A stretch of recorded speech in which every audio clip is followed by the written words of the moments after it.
নবুয়াতের দ্বাদশ বছর, পবিত্র ২৭শে রজব রাতের এক নিস্তব্ধ প্রহরে পুরো মক্কা নগরী যখন ঘুমের চাদরে ঢাকা, তখন প্রিয় নবী হজরত মুহাম্মদ সাল্লাল্লাহু আলাইহিস সালাম তার চাচাতো বোন উম্মে হানির ঘরে শান্তিতে বিশ্রাম নিচ্ছিলেন। রাত যখন গভীর হল, তখন হঠাৎ মহান আল্লাহর নির্দেশে ফেরেশতা জিবরাইল আলাইহিস সালাম এবং মিকাইল আলাইহিস সালাম নুরানি বেশে পৃথিবীতে নেমে আসলেন। তারা উম্মে হানির ঘরের ছাদ উন্মুক্ত করে ভেতরে প্রবেশ করলেন এবং নবীজিকে অতি সম্মানের সঙ্গে জাগ্রত করলেন। অতঃপর হজরত জিবরাইল আলাইহিস সালাম বললেন, হে আল্লাহর রাসূল, আজ আপনার পরম সৌভাগ্যের রাত। মহান আল্লাহ তাআলা আপনাকে আরশে মুআল্লায় দাওয়াত দিয়েছেন এবং তিনি আপনার সাক্ষাতের জন্য অধীর অপেক্ষা করছেন। আল্লাহ তাআলার মহান আহ্বান শ্রবণ করার সঙ্গে সঙ্গেই রহমতের নবী হজরত মুহাম্মদ সাল্লাল্লাহু আলাইহিস সালামের পবিত্র অন্তর আনন্দে ভরে উঠল। তিনি কোনো বিলম্ব না করে এই মহাজাগতিক সফরের প্রস্তুতি গ্রহণ করলেন। প্রস্তুতি সম্পন্ন হতেই নুরানি ফেরেশতাগণ তাকে ঘরের উন্মুক্ত ছাদ থেকে আকাশপথে বাইতুল্লাহর পবিত্র হাতিমে কাবায় নিয়ে এলেন। সেখানে বিরাজ করছিল এক গভীর পবিত্রতা এবং শান্তির পরিবেশ। এরপর আল্লাহর নির্দেশে ফেরেশতাগণ নবীজিকে পবিত্র জমজম কূপের পাশে নিয়ে এসে শায়িত করলেন। সেখানেই সংঘটিত হল ইসলামের ইতিহাসের এক অলৌকিক ঘটনা, শাক্কে সদর, যা বক্ষ বিদীর্ণ করার ঘটনা হিসেবে চিরস্মরণীয়। ফেরেশতা জিবরাইল আলাইহিস সালাম নবীজির বক্ষ মোবারক বিদীর্ণ করে তার পবিত্র হৃদয় বের করে আনলেন। অতঃপর জান্নাত থেকে আনা একটি স্বর্ণপাত্রে রাখা জমজমের পানি দিয়ে সেই হৃদয় ধৌত করলেন। এরপর তা ঈমান, ইয়াকিন এবং হিকমতের নূরে পরিপূর্ণ করে দেওয়া হয়, যাতে নবীজির অন্তর আল্লাহর ভালোবাসা এবং সৃষ্টি জগতের জ্ঞানে পূর্ণ হয়ে ওঠে। তিনি যেন ঊর্ধ্ব জগতের নূর এবং আল্লাহর তাজাল্লি সহ্য করার শক্তি লাভ করেন। অতঃপর সেই নুরানি হৃদয় পুনরায় নবীজির পবিত্র দেহে যথাস্থানে স্থাপন করলেন। এই আধ্যাত্মিক প্রস্তুতির মাধ্যমে তিনি দুনিয়ার সীমা অতিক্রম করে আরশে আজিম এবং মহান আল্লাহ তাআলার সান্নিধ্যে যাওয়ার জন্য সম্পূর্ণভাবে যোগ্য হয়ে উঠলেন। এরপর আল্লাহ তাআলার পক্ষ থেকে নবীজি হজরত মুহাম্মদ সাল্লাল্লাহু আলাইহিস সালামের জন্য নিয়ে আসা হল একটি অলৌকিক বাহন, যার নাম বোরাক। হাদিসের বর্ণনা অনুযায়ী বোরাক ছিল জান্নাতের এক বিশেষ প্রাণী, গাধার চেয়ে বড়, আবার খচ্চরের চেয়ে কিছুটা ছোট। তার গতি ছিল এতটাই দ্রুত, চোখের শেষ সীমায় গিয়ে পড়ত তার প্রতিটি কদম। নবীজি হজরত মুহাম্মদ সাল্লাল্লাহু আলাইহিস সালামকে যখন বোরাকের পিঠে আরোহণ করার জন্য বলা হল, তিনি শান্তভাবে তার দিকে অগ্রসর হলেন। কিন্তু নবীজিকে প্রথমে চিনতে না পেরে বোরাক হঠাৎ অস্থির হয়ে লাফাতে শুরু করল। তখন ফেরেশতাদের সর্দার হজরত জিবরাইল আলাইহিস সালাম কঠোর কণ্ঠে বোরাককে বললেন, হে বোরাক, তুমি কি জানো কার সঙ্গে এমন আচরণ করছো? আজ তোমার পিঠে যিনি আরোহণ করবেন তিনি কুল মাখলুকাতের সর্দার, আল্লাহ তাআলার সবচেয়ে প্রিয় বান্দা হজরত মুহাম্মদ সাল্লাল্লাহু আলাইহিস সালাম। আজ পর্যন্ত তার চেয়ে বেশি সম্মানিত কেউ তোমার পিঠে আরোহণ করেননি। এই কথা শুনে বোরাক সঙ্গে সঙ্গে লজ্জায় নত হয়ে গেল, তার সমস্ত অস্থিরতা দূর হয়ে গেল এবং সে শান্ত এবং বিনীত হয়ে দাঁড়িয়ে রইল।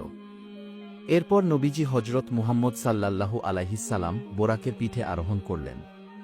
নবীজির শাওয়ার হওয়ার পর হজরত জিবরাইল আলাইহিস সালাম বোরাকের রেকাব ধরলেন এবং হজরত মিকাইল আলাইহিস সালাম লাগাম ধরে সামনে অগ্রসর হতে লাগলেন। এভাবেই শুরু হল এক মহিমান্বিত এবং ঐতিহাসিক পথ চলা। চলতে চলতে তারা খেজুর গাছে ভরপুর এক সবুজ প্রান্তরে পৌঁছালেন।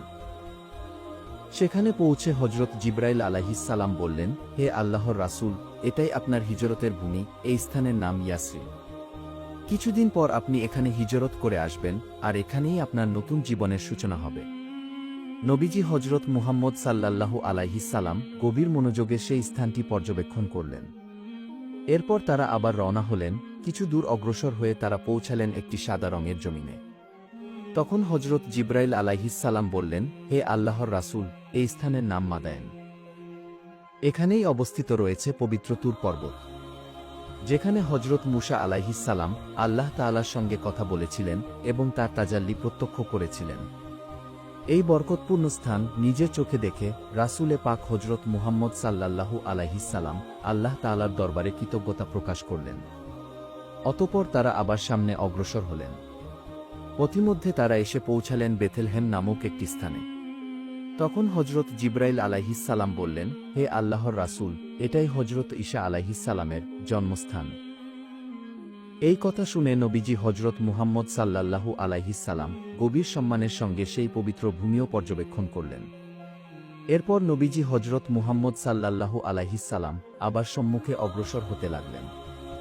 পথ চলতে চলতে হঠাৎ তিনি রাস্তার ধারে একজন বৃদ্ধা মহিলাকে দাঁড়িয়ে থাকতে দেখলেন। তাকে দেখে নবীজি অবাক হয়ে হজরত জিবরাইল আলাইহিস সালামের কাছে তার পরিচয় জানতে চাইলেন।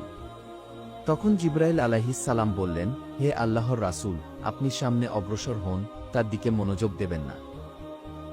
নবীজি সাল্লাল্লাহু আলাইহিস সালাম জিবরাইলের কথা মতো সামনে এগিয়ে গেলেন। কিছু দূর যেতেই তিনি আরেকটি দৃশ্য দেখলেন, একজন বৃদ্ধ লোক রাস্তার পাশে দাঁড়িয়ে নবীজিকে বারবার তার দিকে ডাকছে, যেন তাকে থামিয়ে নিজের কাছে নিতে চায়। এই সময় হজরত জিবরাইল আলাইহিস সালাম নবীজিকে সতর্ক করে বললেন, হে আল্লাহর রাসূল, দ্রুত সামনের দিকে অগ্রসর হন। সাবধান, তার ডাকে কোনোভাবেই সাড়া দেবেন না। নবীজি সাল্লাল্লাহু আলাইহিস সালাম জিবরাইলের নির্দেশ মেনে সামনে এগিয়ে যেতে থাকলেন। কিছু দূর অগ্রসর হওয়ার পর হঠাৎ নবীজির সঙ্গে কয়েকজন সম্মানিত ব্যক্তির সাক্ষাৎ হল। তারা নবীজিকে দেখামাত্রই গভীর শ্রদ্ধা ও ভালোবাসায় সালাম জানাতে লাগলেন। তখন হজরত জিবরাইল আলাইহিস সালাম বললেন, হে আল্লাহর রাসূল, আপনি তাদের সালামের জবাব দিন। নবীজি সাল্লাল্লাহু আলাইহিস সালাম তাদের সালামের জবাব দিলেন। সালামের জবাব পেয়ে তারা শান্তভাবে সেখান থেকে বিদায় নিলেন।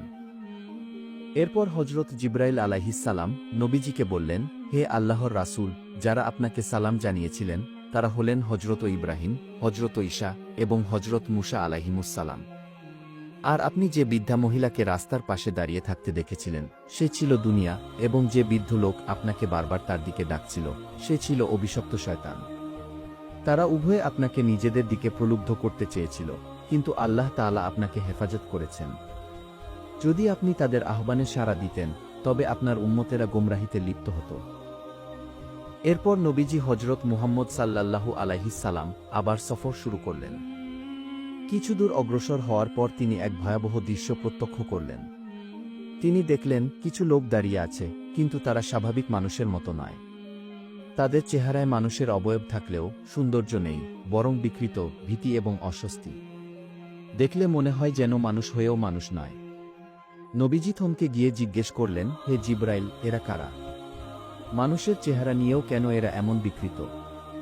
জিবরাইল আলাইহিস সালাম বললেন, হে আল্লাহর রাসূল, এরা এমন লোক যারা দুনিয়াতে মানুষের মতো ছিল, কিন্তু অন্তরে সত্যকে ভুলভাবে ধারণ করেছিল। তারা জানত কিন্তু মানেনি, এবং বুঝত তবুও অবহেলা করেছে। তাদের পাপের জন্যই তাদের রূহের সৌন্দর্য নষ্ট হয়ে গেছে। এই দৃশ্য কোনো চূড়ান্ত শাস্তি ছিল না, বরং এটি ছিল একটি প্রতীক, যাতে বোঝানো হয়েছে মানুষের শুধু শরীর নয়, তার আসল পরিচয় তার আত্মা। যখন আত্মা নষ্ট হয় তখন চেহারা থাকলেও মানবিক সৌন্দর্য হারিয়ে যায়। এরপর কিছু দূর এগোতেই নবীজি সাল্লাল্লাহু আলাইহিস সালাম আরেকটি দৃশ্য দেখলেন।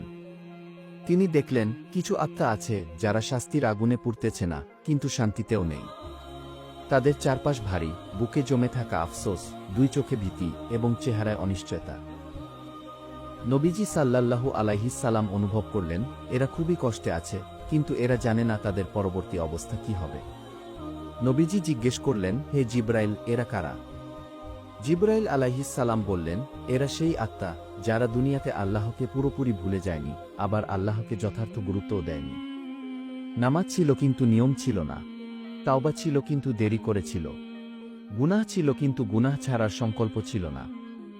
এখন এরা অবস্থান করতেছে বরজাকে, তারা দুনিয়া থেকে বিচ্ছিন্ন এবং আখিরাত থেকেও বহু দূরে। এই দৃশ্যে এটাই বোঝানো হয়েছে, মৃত্যুর পরেই সঙ্গে সঙ্গে শান্তি অথবা শাস্তি সাথে সাথে আসে না, বরং অনেকের জন্য আসে একটি দীর্ঘ অশান্তির অপেক্ষা।